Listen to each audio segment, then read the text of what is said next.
So now we're going to talk about a couple cameras that we recommend, and this really goes from smartphones to more professional cameras. But at the end of the day, again, these are just recommendations. You can make great videos with any type of camera. So first and foremost, we recommend a smartphone. This is something that most people have, or maybe it makes more sense to purchase because you can use it both as a phone but also as a camera. And it's really pretty incredible what phones can do these days. So if you're looking for a more economical choice, maybe look at a phone to start off with. For the people that are going to be shooting in their homes off of their computer or laptop, while the camera inside your computer does work well, we recommend getting an external camera that just clips onto the top of it or you can place in different positions. For this, we recommend the Logitech C920 or C930. So the next level in video making is really getting a mirrorless or DSLR camera. So on the less expensive side of things, to really get started, we recommend things like the Canon 70D or 60D, also the Sony a6000 is an incredible camera, and those are all for under $1,000, so really a great starting point. Alongside this, you will need to get lenses and a couple accessories, so it does add up, but this is really to take your video making to the next level. Beyond that, we recommend cameras like the Sony a7S II, or one which is a little bit cheaper now, the GH4 from Panasonic, or the Canon 7D Mark II or Mark I. They're all great cameras that can shoot HD footage. And while sometimes you might want 4K, and I get that that's a thing, I really think starting off 1080 is enough, and you don't need to go spend that extra $1,000 just to get 4K footage. And if you really want to get into the pro level and start having a video production company, maybe you go through this class and you start getting clients and really building yourself out, I'd recommend looking at more pro level cameras that don't have to cost you an arm and a leg. The Canon C100, the Sony FS5, they're good, more economical cameras that allow you to shoot professionally and really move to that next level of video making. So a lot of the time people ask, which brand should they pick or which camera is better than the other one.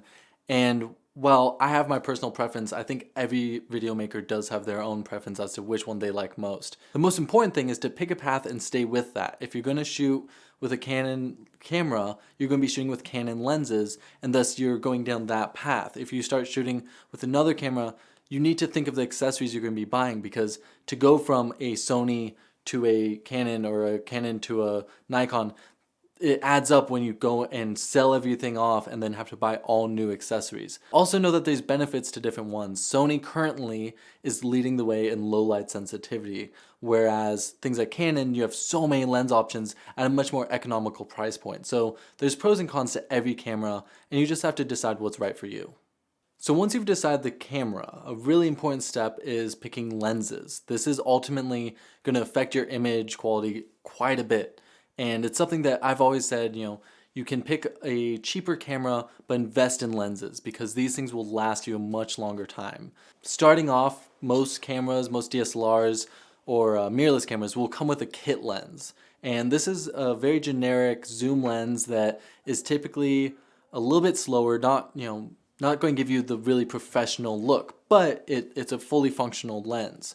For most professionals, the 24 to 70 f2.8 zoom lens is sort of the gold standard. It's medium range, you can get a wider shot, you can get a tighter shot. It's just a good standard lens. And Canon, Nikon, Tokina, Fuji, everyone has their 24 to 70. It's very, very basic lens and good kit lens. From there, the 70 to 200 range, more telephoto, is another important lens to get, and that allows you to be farther away and zoom in on someone. And while zooms are great, and whether it's the kit zoom or a more expensive zoom lens, the quality can be diminished in a zoom lens. So really you should be looking at prime lenses as well. And by prime lens, I mean fixed focal length, meaning you can't zoom in or out. It's one set length, so it's either a wide lens, it's a telephoto lens, but you're not zooming in or out.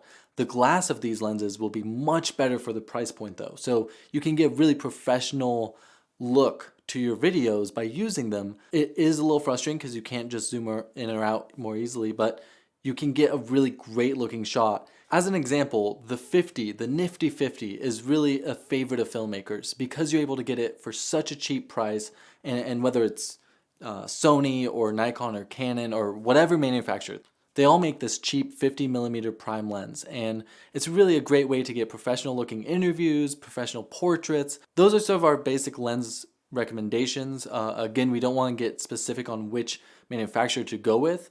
I think if you look at the price, you'll be able to know which lens is better quality or performs better in low light. It's fairly obvious when it comes to lenses. So while this all might seem like a lot of confusing jargon from the filmmaker, what it comes down to is you're gonna probably buy a camera and it'll probably have a kit lens. So it's gonna be 18 to 55 more than likely, and it'll be an f3.5 to 5.6, and that's a very standard lens. But as you get into more video making, and if you purchase a camera, a DSLR or mirrorless camera, we recommend looking into prime lenses, looking into nicer zoom lenses.